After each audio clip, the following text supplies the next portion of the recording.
in that area, plus, of course, the big one down in Antarctica. Really? Yeah, and there were little south poles, but they behaved in all ways as a regular south pole for a magnet and appeared to be altering, to a certain extent, the local interaction of the Earth and the magnetosphere, behaving, if you will, as a regular kind of a south pole, trying to suck in energy and create itself as a big south pole. And those apparently have reduced to the point where they're not even measurable mostly now, but we've got a new radiative anomaly in a large scale that's appearing off of the bulge of Brazil in the Atlantic Ocean. What do you think that means, and what? The way in which the anomaly is shaping up is giving all kinds of indication that it may be a very large occurrence of a new south pole forming. But we'll know shortly, I would think, probably by December or January. Now, it'll wait a either minute. strengthen and form into one of these kinds of places that existed in South Africa, or it'll go away. Yeah, but Cliff, wait a minute. That really would fit into the time period of this devastating event. Certainly. I mean, we would cause lose all kinds of freak out. I mean, it would raise some serious emotional issues. Yes. Well, and it's if the Earth literally flips as it normally does in the past. Well, but are you talking magnetic or crustal? There's a difference. Oh, well, okay, that's true. You're saying magnetic. Correct. At this stage, that's all we've got is magnetic. Okay, would the Earth have to shift on its axis to match up the magnetic pole? No. It may, if there's, Yeah. if centrifugal force and relative weights of accumulating ice and all this kind of stuff actually matter. It may do so, but I don't know that there's any rule that said it has to.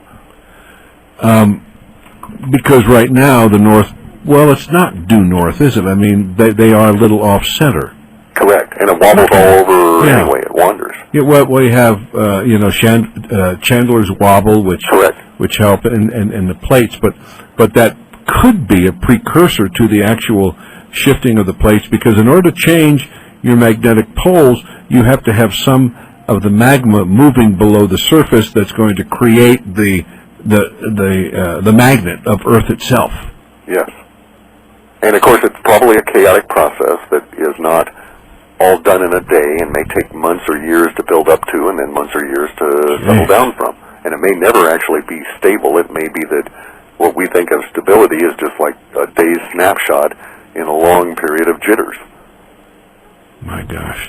Cliff, a lot of people are asking, number one, how they can get some of your updates, but they can't afford to join your site. And are you going to be on any other radio shows that you know of in the near future, so people can, because we're getting into some pretty critical times, and I think people are really wanting to be able to stay in touch with you. Well, I don't know that benefits anybody. Let's answer the things. No, I don't talk to anybody but you. In terms of being on the radio, I'm not inclined to do that. And in terms of the updates, we don't hand them out free or anything. The best thing to do is to go to George Ure's site, because he's got the blabbing gene by nature. He's a reporter, and he can't keep his mouth shut, and he loves to report this stuff, so he'll put it out there. Oh, I hope he's listening. Yeah, so do I. Can I ask your indulgence for a second? I'll be right back. You bet. Take me just a minute here, okay? Oh, my gosh, everybody. Yes, please make sure you do keep in touch with Cliff by going to George Ure's site. We will have that posted, and you gotta love them. We will have that posted, so you can go and get updates.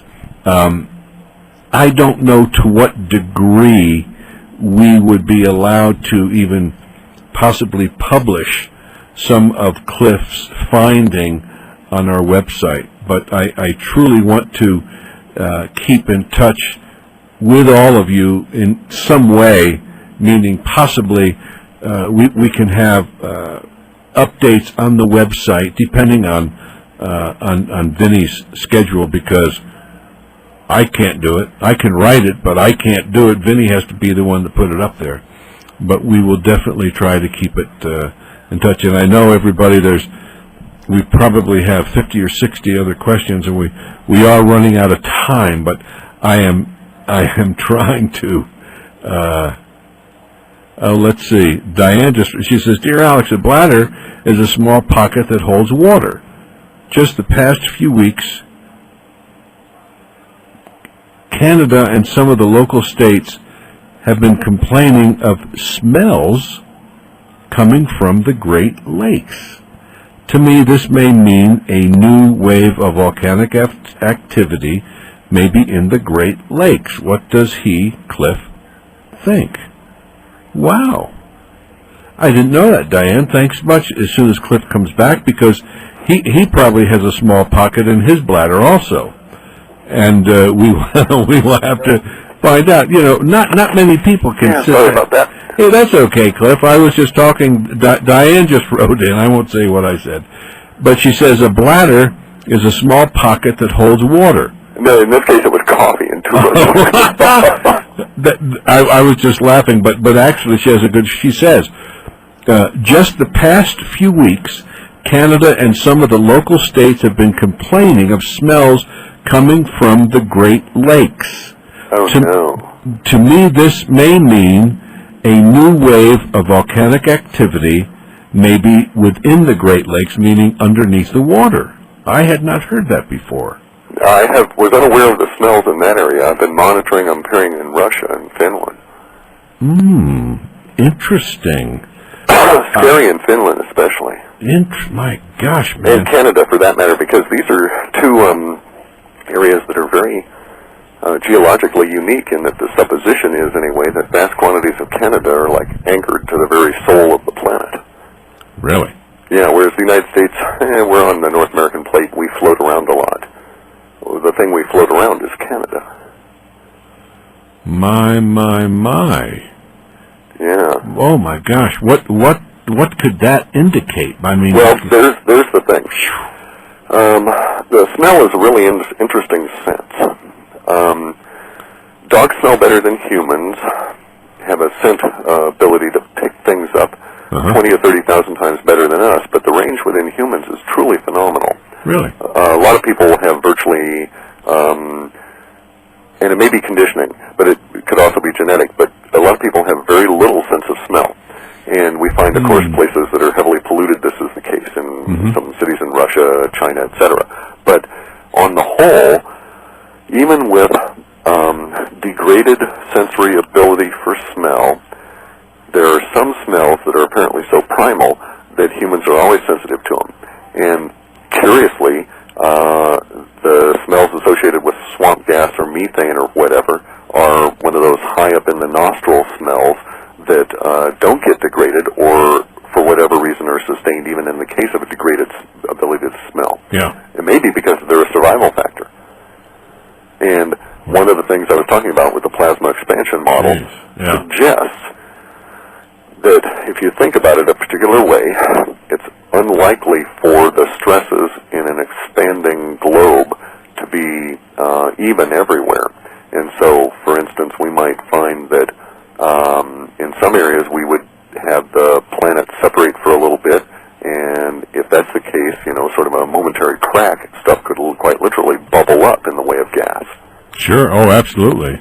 So on the Pacific, where it's going to crack and there isn't any real gas because the Pacific plate is so thin relative to the crust, magma can come on up. But thick areas of really richly mineraled rock, like Finland and Canada, undoubtedly have large areas of smell-type gas trapped in them. Oh, sure. My gosh, yeah. Boy, oh boy, that's... So it implies there's some level of geological shaking up going on, regardless of what the specific case actually is. Do you, Clif, see any enormous changes because of the shifting and the volcanic activity? Possibly, I think we're let's put it the other way. Yeah. I think those are mere symptoms, and I think the symptoms are going to get a lot worse. I have no real sure and certain knowledge that any human alive now will survive the coming 7 to 10 years. I suspect that a great many of us will not. I also suspect that the process is irrevocable, unalterable, and that the stuff we see as Earth changes, we really ought to be characterizing as merely our little local neighborhood's response to the changes within solar so there's going to be a lot of problems resulting from earthquakes that will just scale on up beyond our understanding. There's a lot of weird ripples here, too, because if you think about it, we need to be making some very appropriate decisions as a species right now. Within it as a species, as the American subset, we need to be making appropriate decisions such as not employing third world contractors to rebuild our Gulf Coast. Why? Well, we don't want to rebuild a third world construction code system down there when it's going to be hit repeatedly by events that are bigger than what have already happened. Is that what's going on? If we want to have survival. Is that what's going on? We're bringing in construction crews? Man, it's horrific. They're firing